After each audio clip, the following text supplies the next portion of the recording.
자, 구약성서 신학 13번째 주 이제 지혜 질서 항변 우리 교재 제 11장 지금 진행하고 있습니다. 579쪽이고요.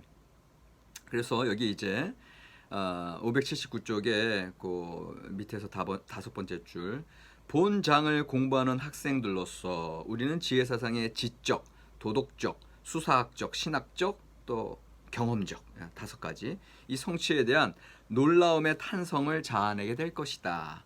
흥미롭게도 여기에는 대개 성서의 신앙과 연관되는 핵심 어들은 거의 포함되지 않았다. 즉 지혜 사상에는 지혜 사상, 지혜 문학에는 언약, 계명, 제의, 역사, 기적 그리고 포로기에 대한 언급이 없다. 또한 그리스도교, 기독교 신앙에서 성서적인 것으로 인정하는 오랜 간수적 요소도 언급되지 않는다. 580쪽. 즉 지혜 사상의 신앙은 세계를 향해 개방되어 있다. 여러분들. 네. 지혜 사상은 이 박스 안에 어떤 형식적인 어떤 제도권 안에 이게 딱 갖춰져 있는 게 아니라 신앙, 이 세계 경험, 이 무구한 제가 아까 말씀드렸잖아요. 우리가 이 존재 세계 천, 만 이런 것을 우리가 1, 2, 뭐 0.1만 갖고선 지금 지내고 있다라는 소리. 그러나 이 지혜 사상은 이제 세계를 향해 개방되어 있다. 그러니까 제가 그렇다고 뭐 신비주의가가 되라, 뭐 대단한 어떤 그 양자역학 뭐 이제 뭐 하여튼 계속 추구할 건 추구할 거지만 그러나 여전히 우리 기존의 예수 그리스도 십자가 보혈의 기독교 신앙의 기반 위에서 여전히 우리가 이해되지 않는 힘든 상황에서 까톡 새로운 언어로 함께 하나님 앞에 계속 나아가야 되는 것. 그것에 이제 기반은 이 지혜 사상이 세계를 향해 개방되어 있다고 하는 거. 요거를 이제 말씀드리고 싶은 거예요. 이러한 신앙은 어떠한 권위주의도 찬동하지 않으며 세속적인 죄악을 따져드는 일에도 무관심하다. 이게 되게 중요한 얘기예요. 그러니까 우리가 기존의 신앙을 너무 보수적으로 추구하다 보면 이 제도권적인 이게 이제 율법주의자가 되고 바리새인이 되는 거거든요. 그러니까는 그런 권위주의적인 어떤 신앙에도 찬동하지 않고 그렇다고 또 우리가 바리새파처럼 저 세리 죄인들 그렇게 이제 세속적인 죄악을 따져드는 일 이런 것에도 무관한 거예요. 이 지혜 문학에서 얘기하는 건 실존적인 자기 경험과 그 다음에 이제까지 자기의 신앙적인 경험과 교리 속에서 여전히 설명되지 못하는 것들에 대한 새로운 해석과 대안적인 세계로 나아가려고 노력하는 것이 이제 지혜 신앙의 어떤 인식 논리예요. 좀 어려운 말로는. 인식, 뭐 어떤 사물 세계를 이해하는 게 이제 인식이잖아요. 그걸 인식하는 이제 이 지혜자들은 항상 그런 인식 욕구가 있는 거야. 이제까지는 내가 어떤 사건들, 사람들에 대해서 받아들일 때 늘 그냥 일정하게 이해했어요. 다시 말하면 그냥 이제까지 내가 노란 안경을 써서 노란 안경으로만 받아들였어. 그런데 이제 지혜 문학은 왜 노란 안경만 있을 수 있느냐? 파란 안경도 있고 빨간 안경도 있고 더 나아가서는 색깔을 제외한 정말 있는 그대로 얼굴과 얼굴을 맞대보는 그런 인식 능력이 있다라고 하는 거. 그러니까는 최대한 우리 눈에 가려져 있는 다른 선입관, 편견, 형식적인 교리들 이거 다 이제 거두어내고 정말 얼굴과 얼굴을 맞대고 보리라 하는 그런 인식, 그런 100% 순도의 인식으로 나아가려고 노력하는 모습들 이런 게 이제 기본 지혜 문학의 인식론에 깔려 있다라고 하는 얘기죠.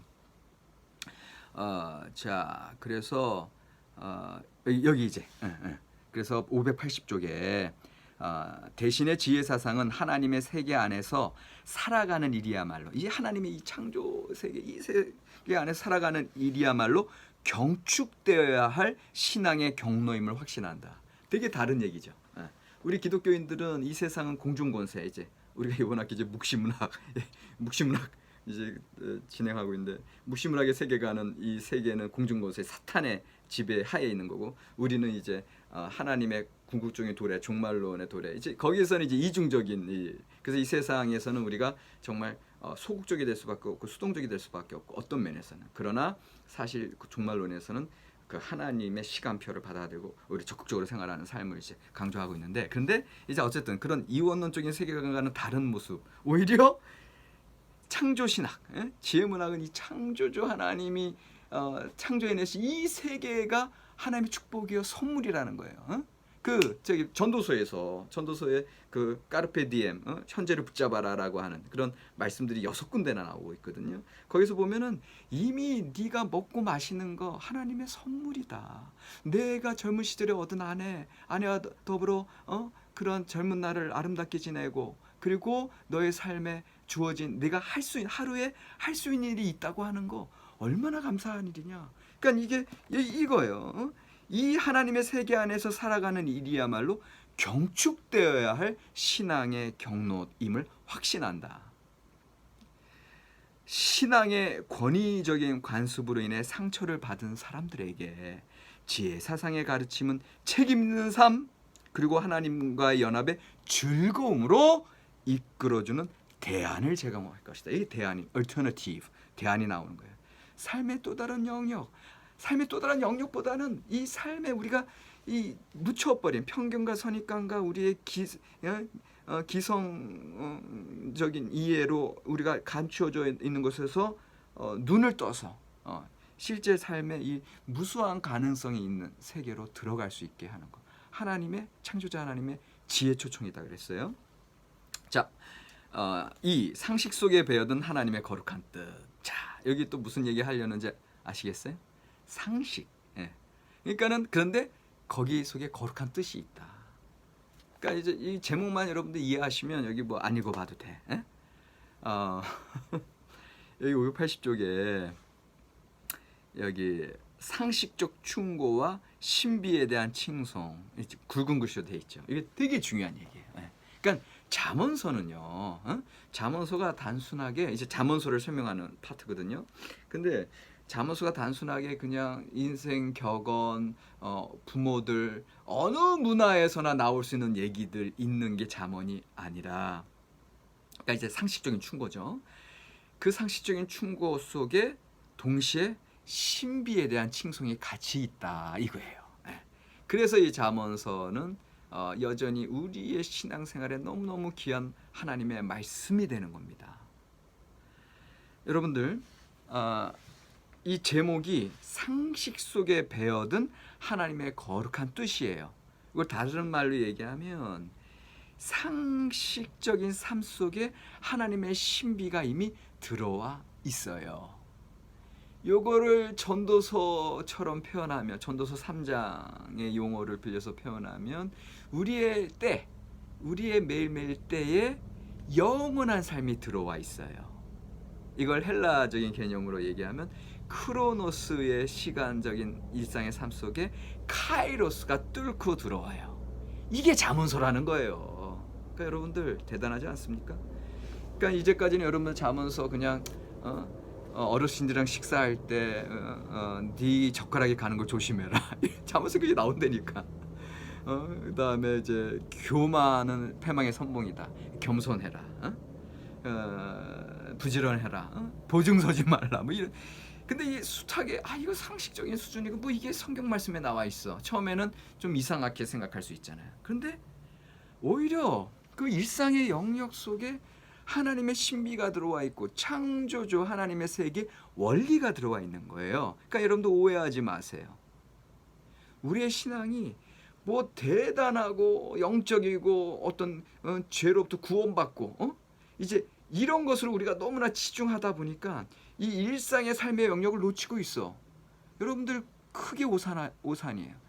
우리의 그 역사적인 이스라엘 역사의 그 영고 성서를 통해서 하나님의 특정한 구속의 역사가 강조되고 있고, 오늘 우리의 삶 속에서도 우리의 이제 이 사역자 신앙인들의 이 힘들고 어려운 삶 속에서 하나님이 특정한 구원의 역사가 작용하고 있지만, 동시에 일상적인 상식적인 삶 속에서도 하나님은 함께 계셔요. 그 일상의 삶의 영역을 절대 놓치지 마세요. 더 나아가서는 그런 일상의 삶 속에서 그 하나님의 신비가 있다. 이제 이 신비가 여기 보면은 선물로 얻은 창조주 하나님의 위대한 신비다 이렇게 되어 있어요. 에? 자, 요거를 어떻게 표현할 수 있냐면은 여호와 경외의 신앙. 여러분들 제일 중심적인 주제. 잠언서에서 제일 중심적인 주제. 이 여호와 경외의 신앙을 여러분들 품고 살아간다면 그 여호와 경외의 신앙 없이 살아가는 사람들과는 엄청난 차이의 하나님의 신비를 경험하며 산다라는 거예요. 예를 들면 요셉이 그렇게 살았어요. 요셉이 형들에게 배신당하고 이집트의 노예로 팔리고 보디발의 그 노예살이, 또 보디발 아내에게 또 그렇게 또 억울한 누명을 쓰고 감옥에 갇혀서 또 이제 그 왕궁의 바로의 떡 맡은 간원장, 술 맡은 간원장들의 꿈도 잘 해석해 주므로 다시금 이제 그의 삶이 새롭게 펴지나 싶었는데 한 2년의 또 인내 기간도 또 여전히 필요했고요. 그 고통으로 점철된 요셉의 삶 속에서 요셉의 목소리를 듣는다 못 듣는다? 못 듣는다. 요셉은 침묵하고 있어요. 제가 말씀드렸어요.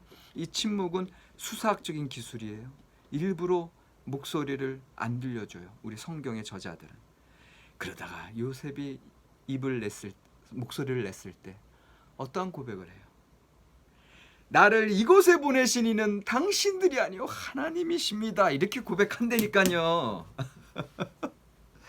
그의 일상의 삶을 어떻게 살았는가, 그 한마디에 우리는 요셉이 여호와 경외자의 삶을 살았구나.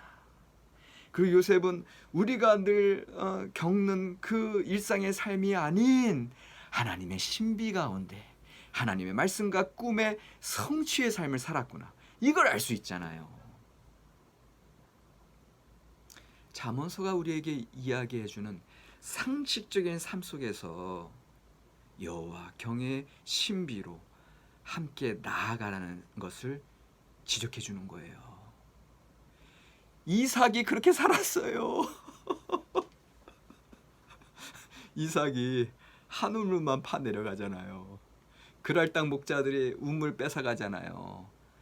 상식적인 수준에서만 머무는 사람들은 싸워요. 말다툼해요. 내 이익이 당장 뺏기는데, 그리고 말도 안 되잖아. 이거는 말도 안 되잖아. 내 모든 물질과 나의 노동력과 그걸 투자해서 그 어려운 사막 기후에서 우물을 팠는데 그럴 땅의 목자들이 그걸 뺏어가잖아. 한 번도 아니고 두 번씩이나. 근데 이삭은 어떻게 해요? 한마디도 안 해요. 이삭 침묵해요. 거기서 침묵. 수학적 기술. 그리고 이삭은 그냥 더 먼 곳으로 가서 더 우물을 얻기 척박한 땅으로 가서 거기서 우물을 파잖아요. 세 번째 우물. 이제 더 이상 그럴 땅 목자들이 안 뺏어가죠. 그때 이삭이 그 우물을 뭐로 이름한다? 르호보트, 라하브, 넓은. 하나님이 이제 나의 삶을 넓게 하셨다. 얼마나 의미가 있어요. 예? 우리는 그냥 조그만 이익 여부에 따라서, 그리고 내 가치 판단에, 선악 판단에 의해서 사람들에게 막 말다툼하고 너 그러면 안 된다 그러고 이것들이 그렇게 나오냐 그러고 그게 그냥 조바심 내면서 살아가잖아요. 그러나 하나님의 신비, 여호와 경외의 신앙의 삶을 살아가는 자들은 르호봇의 우물을 얻는 줄 믿으시기 바랍니다. 우리를 넓게 하셨다. 나의 삶의 영역을 더 넓게 하셨다. 그 속에 하나님의 신비가 들어와 있습니다. 상식 속에서 배워든 하나님의 거룩한 뜻. 이게 잠언서예요. 잠언서. 그래서 이제 그냥 쭉쭉 넘어갈게요. 이제 538쪽부터 보면 583쪽에 보면은 잠언서에서 이런 경구들, 이제 일상 속에서 들어와 있는 하나님의 그 섭리들을, 그 신비들을 이제 가르쳐 주는 수사학적인 전략들이 있어요. 그러니까는 그 하나님의 뜻을 이제 더 잘 드러내기 위해서, 수사학이라고 하는 건 설득의 기술이에요. 이제 설득하기 위해서 첫 번째 583쪽에 비교급 경구를 쓴다. better saying. 그것을 통해 교사들은 어느 한 가지 선택이 다른 것보다 더 낫다라고 주장한다. 채소를 먹으며 서로 사랑하는 것이 살찐 소를 먹으며 서로 미워하는 것보다 낫다. 마른 떡 한 조각만 잊고도 화목하는 것이 제육이 집에 가득하고 다투는 것보다 낫다. 뭐뭐보다 더 낫다. 이런 수학적 비교급 경구가 첫 번째로 쓰이고, 두 번째 584쪽에 내려가면 또 이제 비유, 은유와 지규를 많이 쓰죠. 이것과 저것이 같다는 식의 비유인데, 경우에 합당한 말은 아로 새긴 은쟁반의 금사간이라, 은유법이죠. 슬기로운 자의 책망은 청종하는 기에 금고리와 정금 장식이니라. 그 다음에 충성된 사자는 그를 보낸 이에게 마치 추수하는 날에 얼음 냉수 같아서. 지규법. 그러니까는 이런 비유법을 통해서 이제 그렇구나, 이제 삶의 신비를 깨닫게 하고요. 그 다음에 세 번째가 585쪽에 나오는데, 이제 교육적인 목적이 이제 자문서에 다분하기 때문에 수사학의 세 번째 전략은 목록, 리스트를 만들고 이제 번호를 매기는 거. 근데 이제 요거를 다른 말로 이제 수자문이라 그래. 수자문. 예를 들면 족한 줄을 알지 못하여 족하다 하지 아니하는 것 선엇이 있나니. 선엇. 곧 수월과 아이 베지 못하는 태와 물로 채울 수 없는 땅과 족하다 하지 아니하는 불이니라. 또 내가 심히 기이 여기고도 깨닫지 못하는 것 선엇이 있나니. 곧 공중에 날아다니는 독수리의 자치와 반석 위로 기어다니는 뱀의 자치와 바다로 지나다니는 배의 자치와 남자와 여자가 함께한 자치며, 쭉쭉쭉 이렇게 나오죠. 그러니까 서너 가지를 얘기하면서 사실은 리스트를 딱딱딱 얘기하고, 그 리스트가 representative, 대표자가 돼가지고 그 모든 그 영역들에 대해서 설명하는, 이게 이제 지혜자들의 이제 수사학적 기법이 되겠습니다. 그러면서 586쪽에 이제 이 지혜자들의 관찰과 해석에 중요한 이야기들을 이제 하고 있는데, 586쪽의 밑에서 하나, 둘, 셋, 넷, 다섯, 여섯, 일곱, 여덟, 아홉 번째 줄을 보면 보다 익숙한 경험을 새로운 문맥 속에 위치시킴으로써 전에는 한 번도 생각지 못했던 방식으로 사물을 새롭게 인식하도록 하는데 기여한다. 익숙한 것을 낯설게. 그래서 새로운 해석학적인 차원으로 나아가는 거고요.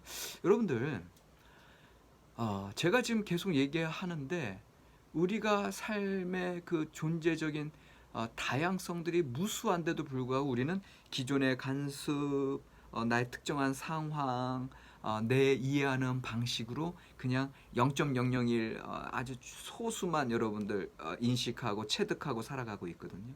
그런데 아까 얘기했듯이 이삭이나 요셉과 같이 하나님의 신비 속에 들어가는 일, 일상의 삶을 살면서 오히려 고통과 힘든 일 당하면서도, 문제 속에서도 그렇게 살아가는 방식, 그리고 욥과 같이 정말 귀로만 들었다가 눈으로 주를 배움나이다, 이제 엄숙한 고양인데 sublime, 그런 고양이의 삶을 살아가는 거, 이것들 어떻게, 그 바울 사도와 같이, 그리고 우리 주 예수 그리스도와 같이 그 육체를 입고 또 모든 인간의 희노애락을 다 경험하시면서도 예수 그리스도 하나님 되신 그분은 일상의 삶에서, 그 2000년 전 예루살렘 땅에서 상식 속에서 신비의 삶을 살아가시는 거거든요. 그게 어떻게 가능하세요? 그게 어떻게 가능해요, 여러분? 제가 말로 여러분들 기도하시면 됩니다. 말씀과 기도.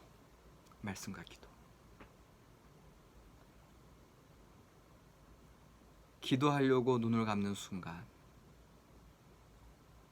하나님이 새로운 세계를 열어주세요. 하나님의 지혜 초청을 받게 돼요. 거기에 응답하게 됩니다. 그리고 그 기도를 통해서 얻은 어떤 그런 계시성들이 분별되어져야 돼요. 분별하기 위해서 여러분들이 말씀을 받는 거예요. 신학을 공부하는 거예요. 그러니까는 여러분들이 이 상식 속에서 신비의 삶을 산다고 하는 것은, 여러분들 오늘날의 교회가 왜 개독교로 욕을 얻어먹어요? 상식적인 삶만 추구하기 때문에 그래요. 오히려 상식도 아니지. 차라리 상식만 추구, 상식에 맞는 삶만 살면 사실은 그냥 오히려 그게 오히려 나은 삶이 될 수 있어요. 그런데 이 신앙인들은 비상식적인 삶을 살아. 이번에 코로나 사태에 그 정부의 행정명령에도 불구하고 많은 사람들이, 그 자영업자들도 자기의 피해를 감수하면서까지 사회적인 공동체의 그 지침에 협력하는데, 교회들이 그걸 협력 안 해. 이제 상식과 비상식이란 말이에요. 근데 이제 그 차원에서 우리가 상식적인 수준으로 올라오셔야 되고요. 그다음에 상식적인 수준에서 이 신비를 이 상식 속에서 살아가셔야 된다, 그 소리예요. 그러한 삶을 살기 위해서 여러분들, 우리가 끊임없이 하나님 앞에서 정상적인 삶을 살아야 되고요. 그리고 거룩성을 드러내셔야 되는데, 그 거룩성을 드러내는 게 바로 상식 속에서 신비의 삶을 살아가는 거예요. 아니, 이삭, 그 그랄 땅의 목자들, 그랄 땅의 왕 아비멜렉이 나중에 찾아오잖아요. 그러면서 고백하잖아요. 당신에게 하나님이 함께 계십니다. 이제는 우리와 화친 조약을 맺으셔서 우리를 축복해 주시고 우리의 형통한 삶을 당신의 하나님께 빌어주세요. 세상 사람들이 굴복하잖아요. 이게 상식 속에서 신비의 삶을 살아가고 우리의 문제 속에서 여호와 경외의 신앙으로 살아가는 삶의 신비고 거룩함입니다. 그것이 이제 우리가 지혜 문학을 하면서 이거를 이제 새롭게 얻게 되는 사실이 되겠습니다. 그래서 이제 잠언서에서 이제 587쪽 이하에서는 이 잠언서가 계속해서 이제 당시 젊은이들에게 이제 사회적인